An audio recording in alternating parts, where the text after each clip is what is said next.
Hello. Let's see. Let me turn this off. Hi, everyone. I think we're live. So if we are, if you could just let us know in the chat room, give us a thumbs up or a hello, just so we know that you can hear us. See if we get any hellos or thumbs up. Well, fortunately, I can hear you. That's good. Maybe it'll be you and I having a conversation. Well, that wouldn't be a bad idea either. Right? I always enjoy talking with you. Well, we are live, so why don't I just go ahead and introduce myself. My name is Carla Alpert. I am a National Board Certified and Functional Medicine Health Coach. I focus on gut health and what it has to do with overall health. And today I'm really excited to be with Dr. David Bilstrom, otherwise known as the Autoimmune Medicine Doc. Hello, Dr. Bilstrom. Hi, good afternoon. Yeah, good morning to you. Good morning for me, but it's so wonderful to be here, Carla. Yeah, thanks for joining us. I'd love for you to start out by just telling our audience a little bit about you and your practice. Oh, sure. Well, I specialize, my clinic specializes in autoimmune disease. Mm-hmm. And as far as I can tell, we're the only clinic that specializes in reversing and preventing all autoimmune diseases, not only in the US, but also, as far as I can tell, worldwide. The reason I decided to start this clinic, along with the teaching hospital I'm associated with, which is Bingham Healthcare, Bingham Memorial Hospital in Southeast Idaho, is there's so much more autoimmune disease now than there used to be. Back not too many years ago when I was in med school, 1 in 400 people had an autoimmune disease. Now it's estimated that 1 in 12 people has an autoimmune disease, 1 in 9 women. And as we learn more about what kind of chronic diseases are tied into autoimmunity, it's estimated that 50 million Americans have an autoimmune disease out of about 300,000. And the same number of people in Western Europe, Scandinavia, and in every developing country around the world, rates are rising absolutely dramatically. Like rheumatoid arthritis was almost totally unheard of, as well as MS in Japan, and now it's just running rampant. So it's all real need to do something about that. Yeah, well, that is such important work, and the world is lucky to have you doing the work that you're doing, so thank you. Today, I'm super excited because we're going to be talking about autoimmunity and the gut, and you're going to learn what autoimmunity is, what the gut has to do with it, and also how a functional medicine doctor and health coach can help you either reverse or prevent autoimmune disease. So I'd love to start off, we throw this term functional medicine around a lot, and many people don't even know what it means. So if you could just give us a quick description of what functional medicine actually is, that would be really helpful. Oh, sure. I tell you, I'll give maybe a little background real quick. So kind of the healthcare that most people are more familiar with in the United States, Western Europe, is what they call allopathic medicine. Mm-hmm. And it gets kind of a moniker of traditional allopathic medicine. So medicine is a lot different now, though, than it used to be. So medicine, the traditional allopathic model that most people experience is symptom control. One medicine for one symptom, not really going after the underlying mechanism, but just putting a bandage on it. And because you're not really fixing the underlying mechanism, you end up with 1 medicine, 2 medicines, 3, 4, 5, 6, 7, 8, 9, 10, and you keep getting health issues one after another as time goes on. And then there's a form of healthcare called integrative medicine, which then combines sort of the best of the traditional allopathic model with more natural ways to get the body to be healthy and to reverse chronic disease. And then functional medicine, I think, takes that another step farther, where we primarily are looking at the absolute underlying mechanism of all chronic disease. Mm-hmm. And by actually incorporating a lot of the traditional allopathic way of thinking, well, let's do tests, okay? The traditional allopathic model is let's do tests to find out, something, and then we'll base our intervention on that. And so let's check your blood pressure. Oh, it's high. Here's an antihypertensive medicine, for example, in traditional allopathic medicine, where integrative medicine might be, oh, you have high blood pressure. Well, there could be some relaxation, some nutrition stuff, but then here's this herb that you might want to try too. Or functional medicine, I think, I like it because it dives even deeper, says, okay, so what is truly the underlying mechanism of whatever health issue you have? Let's do testing to be able to pinpoint exactly why you have this. And then that gives us some really great information to go on to then reverse that chronic health issue totally. And you don't even need a medication, and you don't need the medication with its long-term side effects. And by actually addressing the underlying mechanism of that, let's say the first thing, or the first 10 things, depending on how many things come in, you're actually doing your very best due diligence to prevent them from getting new stuff. So it's not just, well, we'll take care of the symptom and then we'll wait for something new and I'll give you another medicine. You're actually doing your due diligence and fixing the underlying mechanism that caused the issues, but then you just don't get stuff as time goes on because you've turned around this issue. Now you're in a much better position never to get autoimmune disease, breast cancer, Alzheimer's, dementia, cardiovascular disease, depression, anxiety, you name it, kind of a thing. And so, but kind of using the scientific data that we have to diagnose the reason, but also the scientific data. And I really think functional medicine is the most scientific data-driven form of medicine because we know so much about this stuff, and everything we do is based on this. Versus the Western traditional allopathic model, it's estimated that only about 30% of what happens every day is actually scientifically based. The other 70% is, well, this is just kind of how we've done it forever. This is kind of what one of my professors said when I was in school. Right. There must be data for that because he was super smart, but actually he was telling you to do this because he was told to do this, and there really is no scientific data behind it. So functional medicine is super, super science driven, and that really puts us in such a great position to take these really stubborn, what we tend to think of stubborn chronic health issues, and reverse them, but also we can actually prevent them, including hopefully we'll have time to get into how you actually prevent them. By taking care of somebody who's alive right now, we can actually prevent it in the next 4 generations. Oh, right. That's I've heard you talk about that before.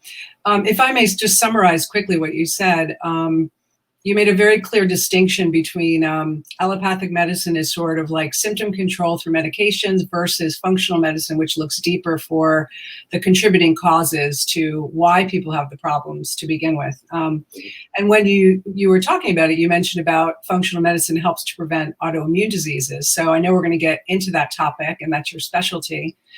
But before we do, I want you to also explain what autoimmunity means so people understand that. Absolutely. So the body's default mechanism is always to fix a problem. So let's say you cut yourself. Well, you don't think there's going to be a hole in you the whole rest of your life. You have great confidence your body is going to be able to put those two pieces together. You might end up with a very fine scar long term, but you don't have a hole in you the whole rest of your life, right? Or if you stub your toe, it might hurt like crazy or hop around in pain. Well, you're not thinking, oh my gosh, I'm going to have this tremendous pain my whole life. You have great confidence in your body that within 2 to 3 minutes, you're going to be without pain, right? And then you try not to kick that darn chair leg with your bare feet again, because that really, really hurt, right? So we get in this position in kind of more the traditional allopathic model is, oh, you have this issue, well, you're just stuck with it forever. And there's no way we can figure out why you got it. There's no way we can figure out how to get rid of it. So the body's supposed to fix stuff. Well, autoimmune disease, the immune system that is there to protect us from things that are not us. So an infection, a virus, and there's plenty of them going around nowadays, is trying to get in, bacteria, fungus, whatever. Our immune system is there to keep it out. Or if it gets in and starts messing with us, we attack it, we get rid of it, it's gone, and then we're okay again. One of our cells turns cancerous, it is not us anymore. And our immune system should be right there to jump on it and kill that cell, or 2 or 4 cells, or wherever it's at the time. We don't have cancer. So ideally, somebody goes through their entire life, and at the end, they go, hey, I've never had cancer. Well, actually, on average, people have cancer at least 7 times in their lifetime. Oh. If the immune system is working as it should, you don't know it because it nipped it in the bud before you ever got it. So somebody with cancer is like, immune system, why didn't you stop that before it actually got to the point where I know I got it and now I'm in great danger? So with autoimmune disease, what happens is the immune system gets confused, or things that go on in the body to make the immune system do things it shouldn't. It's kind of the right thing for the wrong reason, and we have to start attacking our own body parts. Now, historically, And you say, well, how crazy is that? I'm actually attacking my own body parts. Basically, what you're doing is self-destructing, right? You're actually, attacking yourself, right? It So sounds like you're saying too that the body is getting confused, like it something. is getting confused. Yeah. And it may be doing the wrong thing, or it could actually be doing the right thing for the wrong reason. Mm-hmm. We can't yell at the immune system and go, dude, you're doing the wrong thing. And the bodies go, well, no, this is what I was taught to do, but it's doing it for the wrong reason. So we kind of have like over 100 different autoimmune disease, but truly autoimmune disease is one disease. Everything gets confused. You're attacking yourself. It just can happen to any body part. Mm. So that's why, rather than, well, here's this one medicine for this one, and here's this one medicine for this one, here's this one medicine for this one, and you can easily get thinking that's how you do it, because if you watch TV about 20 times an hour, you see a commercial for an immunosuppressive medication for an autoimmune disease, and here's one for this one, here's one. But what they are they're all the same, just different body parts. And that's one reason why it's so easy when you get the first one.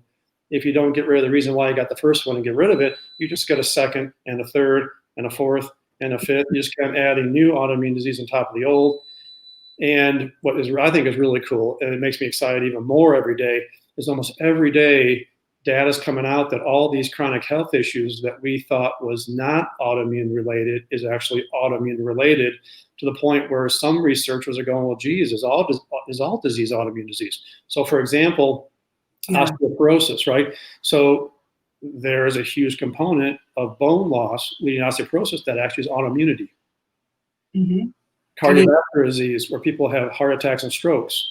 The small blood vessels, the interior layer called the intimal layer, hardening of the arteries narrows, you get a heart attack and stroke. Well, there's autoimmune component to attacking the intimal layer of the blood vessels, causing them to get inflamed, harden, narrow, heart attack and stroke.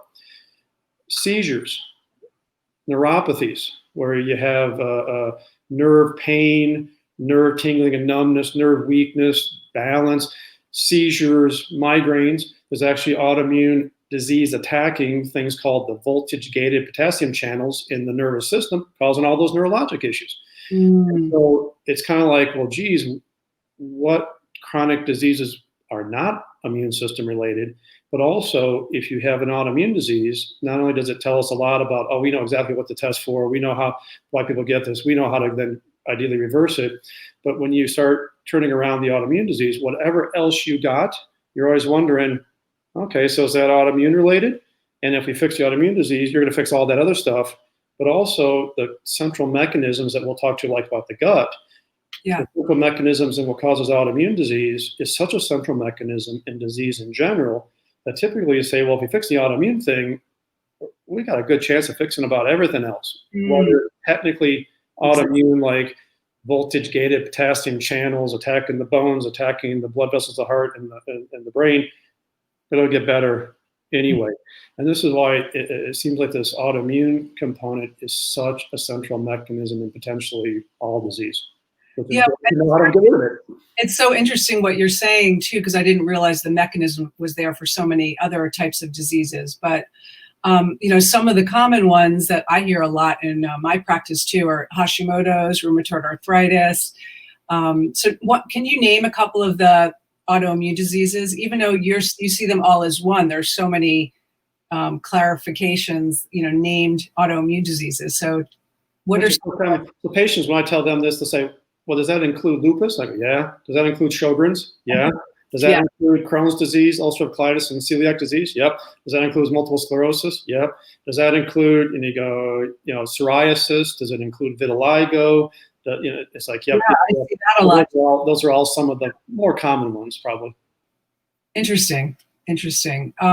So what do you think when, you see a lot of patients, obviously, what do you think the biggest challenges are for people with autoimmune disease? Is it what you've talked about, sort of about not knowing there's other things that you could do to help reverse or prevent future autoimmune diseases? What do you think I think two of the biggest ones are just not knowing that there is any other options besides the medications you see on TV, which is unfortunate because, it's not wrong to use those medicines, but they have such profound side effects, including increasing your chances of getting cancers like lymphoma and infections that'll kill you because they suppress the immune system. But also because they don't fix the underlying mechanism, you never feel your best. You just keep getting worse over time. But people are kind of under the impression that's the only thing there is to offer. But then the second thing is not knowing that we actually know what causes autoimmune disease. And by knowing what causes it, we know what to test for. We know how to go after it, ideally putting a person in a position to reverse the thing. So not knowing there's any other options, not knowing that we know what causes it, puts people in a terrible position to not kind of look beyond the, hey, here's this medicine for this symptom kind of a thing.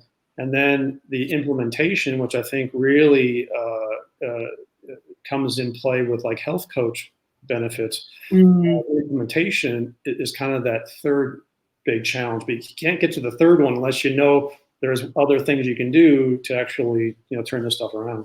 Yeah. Well, I'm so glad that we're having this conversation today, because I feel like it's just one step towards giving people information other than just taking a pill, to know that people who do have autoimmune disease, there is, potential hope to dig a little deeper and maybe, feel a lot better and maybe get off some of those medications too. So, we talked a little bit about, you were talking about the causes, people not knowing. So tell us, what are some of the causes? Absolutely. So the causes: vitamin deficiencies, hormone imbalances or deficiencies, stress, including the stress hormone cortisol, toxicity, and unfortunately we live in a very toxic world nowadays, heavy metals and pesticides and plastics and flame retardants, and we'll kind of talk, I think, hopefully about those a little bit more. And that's one reason why they think there's so many more autoimmune diseases now than there used to be, is because of all the environmental toxins that are introduced into our world nowadays. Chronic infections, and then the gut. And when I say infections, they're the sneaky kind of infections. So people think they know what an infection feels like a pneumonia, a bladder infection. Well, you know you have that, right? Yeah. There's other infections, bugs that get in with basically these cloaking devices, and they're able to hide from the immune system, and then over months, years, decades, create all this inflammation, just mess things up, driving the autoimmune process. And then the gut. And then the gut's the central mechanism. So then once it gets thrown off, it needs nutrients, it needs hormones, it doesn't like stress, it doesn't need chronic infections, it doesn't need toxins. But once the gut gets thrown off, it then creates and worsens all these other things. So gut's off, you can't digest your food and get the nutrients out, you get vitamin deficient. Gut's off, you can't balance your hormones, and the gut's got to make a lot of important hormones, such as melatonin. And melatonin is a great example of how hormones do so much more than we give them credit for. So like melatonin helps with sleep-wake cycles, but with higher melatonin levels, less heart attacks, less strokes, less cancer, less Alzheimer's. The gut gets thrown off, can't get rid of toxins from the body, because most toxins, whether they're internally generated or from the environment, we have to poop them out. There's a few that get peed out, sweated out, breathed out, but mostly got to poop them out. But when the gut's off, you can't get rid of them, they accumulate. And then when the gut's off, it has this direct impact on the immune system. And because 80% of the immune system surrounds the gut, so then the immune system is disrupted, and these darn infections get in and mess us all up. And then the immune system ultimately starts attacking the body parts and gives us the autoimmune disease. Right. Well, you're talking my language right now, since I love focusing on the gut, and I personally know how the gut has affected my health in the past too. So, and you touched upon a little bit about leaky gut in there too. I did. Yeah. So since you did, why don't we just talk a little bit about that? Because that is one of the major mechanisms to other diseases outside of the gut. And it's sort of sometimes how it starts. So why don't you give us a little bit more about that? Yeah. And so I think the term leaky gut, I think, is a very interesting term, because that term's been around like 30 years. Now, Western allopathic medicine, it takes a long, long time for data to get into everyday practice. As far back in like in 1990, it was taking about 17 years for information to get into everyday kind of practices. And so it's a long time. So here's this term, leaky gut, and it's not a very scientific term. It's been poo-pooed for many decades. And then Western medicine finally comes around and goes, oh my goodness, there is like thousands of scientific studies on this leaky gut. It seems like it is a thing. So what we're going to do is we're going to change the name, and we're going to call it intestinal permeability disorder. there is no leaky gut, but there is this intestinal permeability disorder. And you're like, great. And it's kind of like back in the day when somebody suggested, hey, you know what? We do this work on a cadaver to find out why somebody's died, an autopsy. Then we're going to go deliver a baby. I think we should wash our hands because I think there might be something we're carrying in our hands that is making these women delivering the babies dead with these infections. And they go, I don't see anything on my hands. This is ridiculous. Disbar this, doctor. This is ridiculous. Washing hands. And then somebody invents a microscope, Lewin Hook, and they go, oh, there's these things called bacteria, and you don't want to take them from the dead person and give them to a woman in labor. Well, that's not going to be good. So you need to wash your hands. And it's like, so it takes a while for this scientific data to become every day. So here's this intestinal permeability disorder. And so this is one of the big drivers of why foods start bugging people. This is a big driver of this toxicity buildup because the toxins that are supposed to go into the toilet are reabsorbed into the bloodstream, and they just whack the brain and whack the immune system and do all this kind of stuff. And then all kinds of not good things happen once you lose this barrier that separates the intestines from the bloodstream. And one big thing is that it will also cause the disruption of the blood-brain barrier. So here's a barrier that separates the brain from the body, where the brain gets to sit up high and go, hey, body, don't drag me into your mess. And I'm up here trying to do work here. Well, what we know is that when that barrier, the intestinal barrier, gets leaky, permeability disorder, you get a permeability disorder of the blood-brain barrier, and all the crummy stuff going in the body starts dragging down the brain. And that's one of the reasons why I think so many people, including children, have so many brain issues now and immune system issues now than they used to. Okay, well, that was a great explanation, just to make the connection of how much the gut has to do with just overall health in general. Yeah. I want to encourage anybody who has a question to type it into the chat box too, because we're going to get to that in a moment. But before we do, I wanted to ask you if you could just walk us through, give us a quick example. So a patient comes to you, they have 1, 2, 3, many more autoimmune diseases. So where do you begin the process? What do you walk us through, like what happens, testing perhaps, or diet?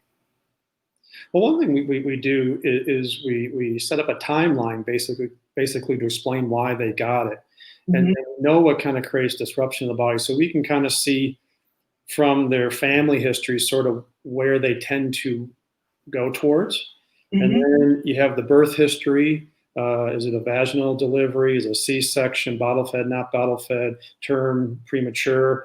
And then we see their childhood history. The immune system's already getting disrupted, allergies, asthma, eczema, recurrent infections. And you go, okay, yeah. And then here's maybe moderate to severe acne as a teen. Oh, well, I know you got a leaky gut, and I know you're sensitive to wheat proteins and probably cow's milk dairy proteins. Teen with mild acne could be a million things. Moderate severe, you got a wheat issue. You probably got a dairy issue. So you go, oh, there's that immune system disruption. And then in women, you start seeing the hormone disruption with bad flows, bad cramps, bad PMS, ovarian cysts, breast cysts, fibroids, endometriosis. And then you start going, well, we got to put you on birth control pills for this. Well, then the birth controls create the leaky gut. They have the terrible toxicity because of first pass metabolism through the liver. And then you're going, oh, crud, now these antibiotics that as a young person took is messing up the gut. Here, the birth control pills are messing up the gut. The birth control pills are starting to mess up the brain of young women. You start birth control pills as a young woman, you're always more likely to get depression your entire life, even if it's short-term use. And then, bing, bing, bing, bing, bing. And then you say, well, geez, now I was told that a bunch of the stuff that I'm having is rheumatoid arthritis or lupus or Crohn's disease, or here I got this psoriasis on my skin. One thing a lot you see is a positive ANA, an anti-nuclear antibody. You're actually starting to attack your nuclear material, your DNA. Now in Western allopathic medicine, they go, well, ANA, you're attacking your nuclear material. We don't have a specific disease to go with that. So we're not going to do anything other than we're going to watch you. And if eventually you get even worse and start attacking other body parts, we can tell you, hey, by the way, you got rheumatoid arthritis and lupus. And then we'll give you a medicine that doesn't really fix it, but then create issues. But you don't do that. You send people home with a plan, right? Like absolutely. So like with the ANA, one thing I did is I actually named it Bilstrom's nuclearitis, not so much because it needed my name, but it needed a name so people can go, oh, here's a named disease. Now let's take care of it. So people come in with this stuff, we put a timeline together, we go, we can tell exactly why you got this, but then we can kind of turn the clock, we know how to turn the clock back too. So we recommend that, and I think people start feeling so much more confident that they're going to be able to turn this around because we already kind of know why they got it. And they go, well, geez, that just makes tons of sense. I can actually, understand that because it's not really rocket science, but you can just kind of see how you just don't know all these different things that happen. People just don't know exactly what the underlying meaning of that thing is and the impact of it. Mm-hmm. So then we say, well, let's do some testing to pinpoint what we're going to do, and that's going to help drive exactly what we need to do then to get you feeling better. And the testing is things like blood test, you can do any lab anywhere, anybody can get it.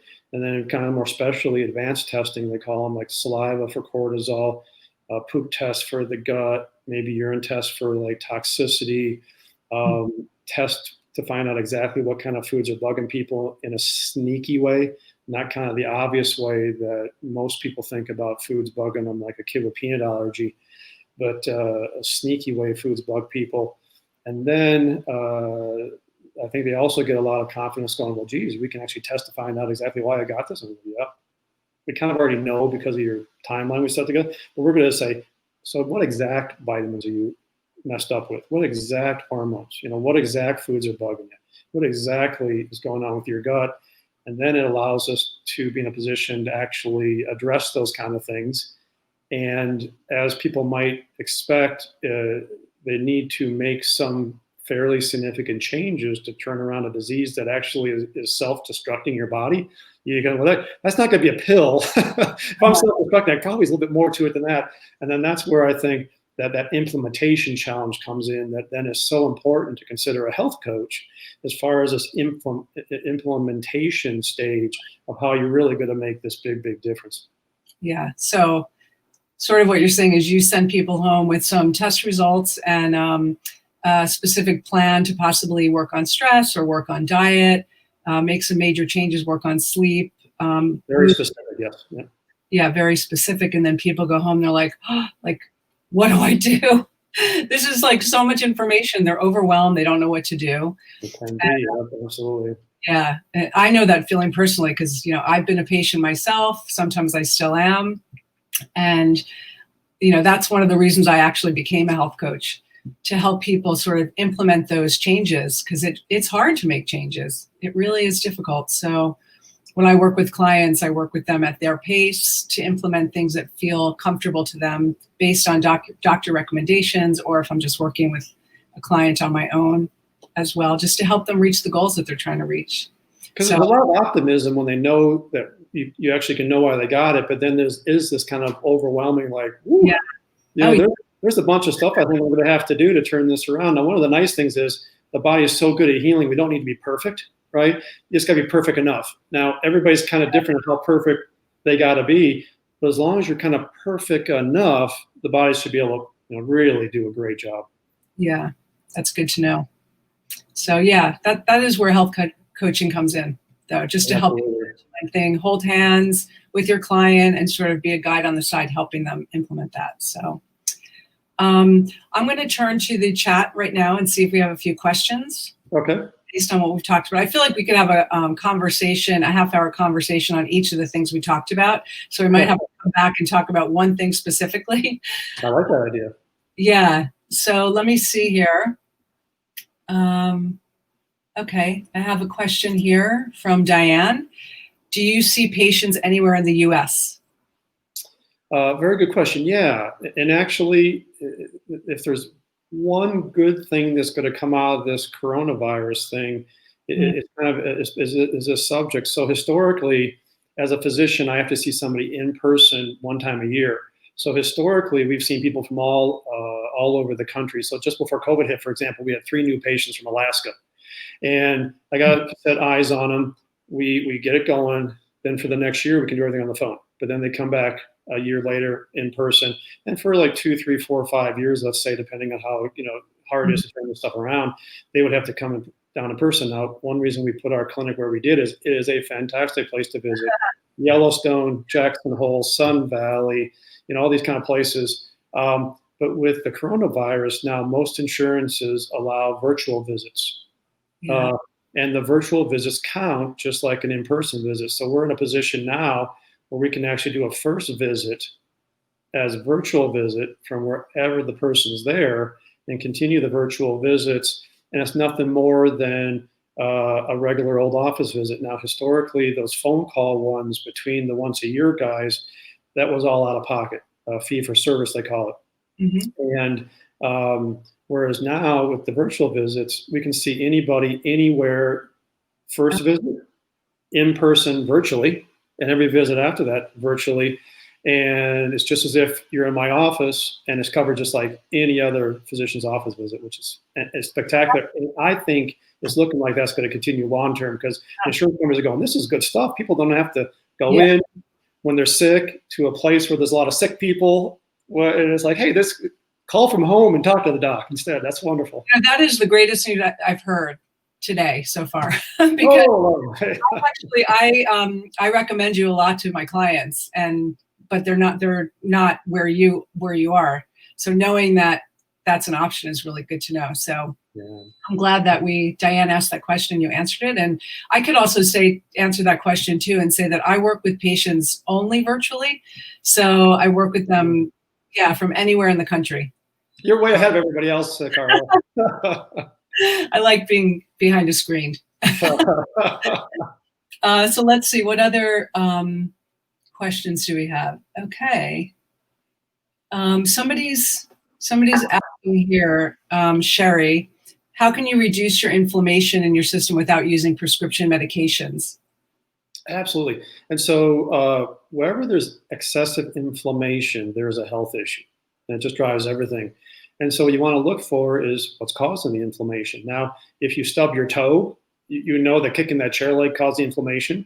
But when it comes to these chronic health issues, it's not quite so straightforward, other than, well, you got to figure out what's causing the inflammation.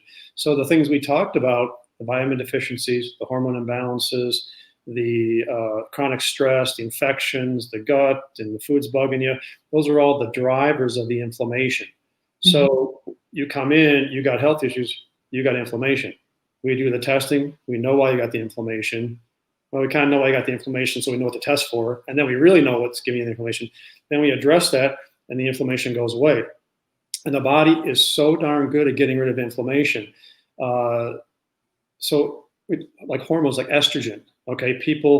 Women need estrogen. Guys need it too, just not as much as women. So estrogen, great example of how hormones keep us healthy. You have optimal estradiol. It keeps away heart attacks, keeps away strokes, keeps away macular degeneration, keeps away cataracts, keeps away osteoporosis. It keeps away fine lines and wrinkles on your skin. It keeps the gut healthy. And it's like, hey, if you're not making your estrogen like you should, or with the leaky gut, you're accumulating old toxic estrogens. You fix that. You get rid of the old toxic stuff by fixing the leaky gut. Your ovaries, if you have them, or the adrenal glands that sit on top of the kidney, make them after menopause. You start making estrogen. Hey, you get rid of all this inflammation. Fantastic. And it kind of goes with the autoimmune disease as well. You want all this stuff, the nutrients and the hormones and the gut and all this stuff, to be getting rid of this inflammation, turning around the autoimmune disease so you can actually reverse it and prevent new ones from coming. So the prescription medicines tend to kind of put a bandage on the inflammation, but they're not going after the driver of it. So you're never going to reel in the inflammation optimally. But then when your body takes over and gets rid of all this inflammation, you typically won't need the help from any outside medicines, whether they're like Motrins or Advils or immunosuppressants or those a lot of steroids, that kind of stuff, because your body's just keeping track and control of the inflammation all by itself, just like it was doing before you ever got sick in the first place. I feel like, thank you, Sherry, for your question, because I feel like this is another conversation we can have an entire show about. They're so intricate when you start talking about hormones and inflammation too. Okay, let's see. We're getting a couple of questions. I know we're at 35 minutes now, but maybe we can answer one or two more questions before we go. Here's one too. By Ginger, how long does it take to see a reduction of autoimmune disease when you're working on lifestyle protocols? Well, everybody's different. I think one frustrating thing for some people is they do their due diligence, they do their research, They try to change how they're eating. They try to exercise. They try to manage stress. They're doing the things that should help them, and they just really can't get over the hump. Now that can be so frustrating. Sometimes people just give up. Right. But ideally, it may not be enough to get you over the hump, but it sets up a nice foundation. And then when you really figure out what's going on and start treating it, those people tend to change quicker than somebody who are starting from scratch, kind of no baseline. But that being said, the body is so good at healing that if you're pinpointing this stuff, you could start feeling quite a bit better within a few weeks, even if you had the thing for years, where it's not uncommon at all for people to come in the first visit. We figure out why it's going on, the test. We have them come back in 6 to 8 weeks. And we say, in the meantime, let's make a couple nutritional changes. Let's start doing a little relaxation stuff. Let's do a couple maybe other things. And they come back in 6 to 8 weeks and go, oh my gosh, I'm feeling so much better already. I'm 30, 40, 50% better already with everything. Not just the autoimmune thing, but the leaky bladder, the migraines, the insomnia, the fatigue, the fibromyalgia. They go, holy cow. Now, if you make those changes and they don't already feel 20, 30, 40% better, then you can't wait to see the labs, because there's going to be some really big bad dudes going on that when you identify them and treat them, then they go 3 months later, holy cow, am I feeling so much better? This is crazy. And there's, and that kind of thing. Now, to get people like 50, 60, 70% better, I'm usually thinking, really, truly, sometimes like within 6 weeks. Other times it's like 6 months, maybe to a year. Mm-hmm. But then from that point on, to go from like 60, 70% better to like 95% better, it's kind of like month after month after month. A year later, I'm better than I was at 1 year. At 3 years, I can't believe, I don't know if I've ever felt this better. At 5 years, oh my gosh, this is something. And then they just kind of stay there the rest of their life, kind of thing. So the first changes can be real dramatic, and just kind of hang in there. What does your health coach say? Hang in there, keep going, and then there's nothing really the body can't turn around. It's really fantastic. I work with clients either weekly or every other week, and sometimes for 2 years, 3 years. Many of my clients I work consistently with, just for the reasons you're saying, because change takes time. So. And trying to maintain change too. Now, one nice thing, it always takes more to get good than to stay good. So whether it's the supplements you're taking, how rigid you are with your nutrition, how well you're doing your relaxation, you want to be as good as you possibly can be early. Thus, it's nice to have a health coach who can really help you, kind of like organize your day and be efficient and get the biggest bang for your effort. But then as time goes on, you don't need as many supplements. You're coming down, down, down. Maybe all you need is vitamin D and some probiotics long term. Maybe I'm just doing the relaxation 3 times a week rather than 6 times a week. And now I've actually fixed my intestinal permeability disorder enough that I actually have reset these foods. And there's a lot of foods that I had to get rid of temporarily. I bring them back in like in a food challenge, and I'm fine with them. Even with autoimmune disease, back as far as 1961 in the British Medical Journal, they said, geez, everybody with celiac disease, they got the wheat, they got the dairy. Nowadays, we know like everybody with autoimmune disease has those too.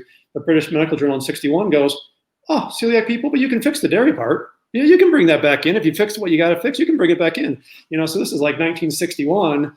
But sometimes this information, the old stuff is good, we just don't know it. And so you can really go, oh, I might end up with only having a wheat and gluten issue long term. I fixed every other food bugging me, and I can kind of cheat, and it doesn't nail me like it used to because I'm so sturdy. And so, you can really, it gets easier to maintain it than it may have get good in the first place. Just to that point, I work with people, I call it like the 80-20 rule or the 90-10 rule. So meaning, while you're healing, you work on all these things, all the supplements, all the stress reduction techniques, and really like being diligent about diet until you begin to heal. And then you find your sort of balance where you're living that way 80% of the time, and 20% you have sort of that room to maybe have the dairy once in a while, and you're not going to pay the price like you used to pay the price. Absolutely. Still true. Yeah. So let me just see if there's any other questions here. Hey, can I ask a quick question, and maybe we'll put it in at the end? Can we talk about the standard American diet, the SAD diet? We can, although pick up every other question first. You know what? Why don't you touch upon the standard American diet? And because it's been 40 minutes so far, we're trying to keep it under 45. So Okay. if you want to talk about that briefly, and then we can sort of tell people where they can find us, and then next time we can have one conversation about one topic. Okay. So I think this is so important, though, when it comes to the health coach and the importance. So, the standard American diet, they call it the SAD diet, SAD, standard American diet. It is so sad what people tend to eat, right? And so people come in and they're, let's say for breakfast, autoimmune disease, they're having a cereal, skim milk, and a banana, let's say. And first off, you go, well, the milk's bad because cow's milk dairy bugs people. You can fix it. British Medical Journal, 1961. Wheat containing cereal, it's all carbs, and a banana. So back in my private practice days, you do a test called a glucose tolerance test. And you want to see how bad people are dealing with blood sugar issues, right, and insulin issues. And so you can go to the lab, and they give you this absolutely sickly sweet drink to drink. And then they watch and see what your insulin blood sugar does. But when I would tell people for that, they come back and I go, oh my gosh, your insulin blood sugar control is so messed up. But they go, well, no, I never eat anything that sweet. That's not pertinent. And so I go, okay, so what do we do? So with the help of my dietitian at the time, we came up with an option. Okay, if you don't want to do the sickly sweet drink for this test, we're going to have you eat cereal with skim milk and a banana instead. Or we're going to have you go to McDonald's and eat a pancake breakfast with 1 pack of syrup. That is the same load of sugar and glucose of that absolutely sickly sweet drink. And then people go, oh, now I see what I'm doing here. And so, but if I ask somebody, well, let's go and become gluten-free, dairy-free as part of the healing process and reversing this autoimmune disease, they just change their cereal to gluten-free cereal, their skim milk to maybe coconut milk, and they still eat the banana, and they're technically gluten-free, dairy-free, but oh my gosh, they're no better off, right? And so, or they just go, well, I'm just going to eat just as much pasta, just as much bread, just as much of all the highly processed foods that I always did. I'm just going to make sure they're gluten-free and dairy-free. Well, that's not going to really get you where you want to go to. So having a health coach available to go, okay, there's some foods that are really not foods. Right. They're really kind of like food-like products. So anything highly processed, boxes and cans, basically it's kind of a food-like product, but not a food. And we got to get you foods, kind of stuff where you don't have to look at the label because there is no label. Like there is no label on an apple. Food doesn't have There's no piece of chicken. There is no label. It's just chicken, and then this kind of stuff.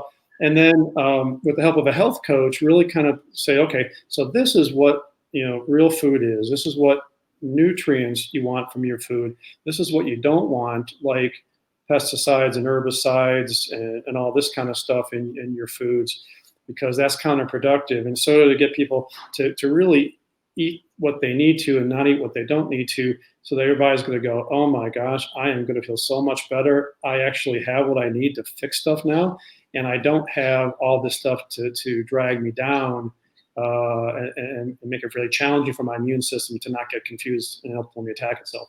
Yeah. So, sort of in summary, what you're saying too is you can't just go from eating all the gluten foods to eating gluten-free processed foods. Yes. I think there is sometimes there's a reason to do that, just as a transitional phase, and then to slowly help people get off of all of that too, and just replace it with whole nutrient-dense foods. Yeah. And I definitely use gluten-free noodles. Yeah. But then again, I got a lot of good veggies going, and I got the blueberries and, all the colorful foods and, that kind of stuff too. Yeah. Again, another great topic to talk about for an entire live session. There's so many details, really. So, yeah. So Dr. Bilstrom, before we go, why don't you tell everybody where they can find you? Oh, absolutely. So you can find me on drdavidbilstrom.com. So it's drdavidbilstrom.com. And access to all our social media platforms, including links up to our YouTube channel, I write blogs regularly, videos regularly, always incorporating nature in my videos because nature is so good for human health and well-being. And then you can also kind of find me in written form. There's a new pain textbook out that is for medical practitioners, but also my chapter, Managing Pain in the Presence of Autoimmune Disease, is written so that non-medical people can understand it, but also here's what you should do if you have pain when you have autoimmune disease. And you can take that, photocopy it, take it to your doctor, and it's basically a step-by-step process on how to address your pain issues when you got autoimmune disease, what tests, why it happens, what tests to run, how to reverse it. So that's newly out. Oh, I'm sorry, the name of the textbook is Advanced Therapeutics in Pain Medicine, and I got chapter 6. I think there's some Harvard and NIH and Yale people that got chapters behind me, and here I'm just coming from Southeast Idaho, so I like that a lot. Congratulations. And then there's a new book coming out probably right after the first of the year called A Nurse Practitioner's Guide to Autoimmune Disease, Reversing and Preventing All Autoimmunity.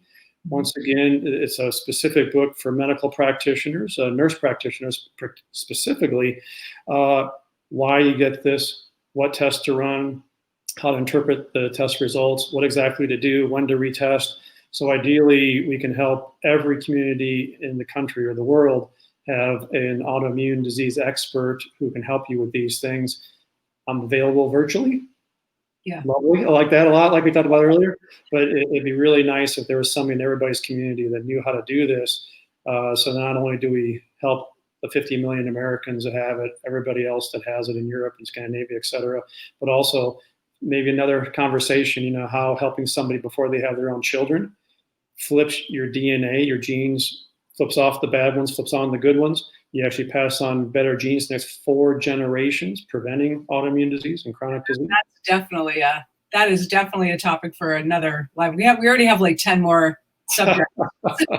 People, you'll be seeing us back. Well, I hope so. I hope so very much. And thank you, everybody, for being present with Carla and I as we can talk about this very important topic. And I just want to say in closing too, I've read Dr. Bilstrom's book that's coming out, and I think it's a great guide for any functional practitioner. It's very detailed, and it's just like a little guidebook that you can pull out and just look things up. So I really appreciate that. And I'm Carla Alpert, and you can find me at wellhumans.com. So thank you again for joining us, and we'll look forward. It seems like we're going to have a lot more lives coming down the road. So we'll look forward to seeing you at the next one. So thanks again for joining us. Thank you, everybody.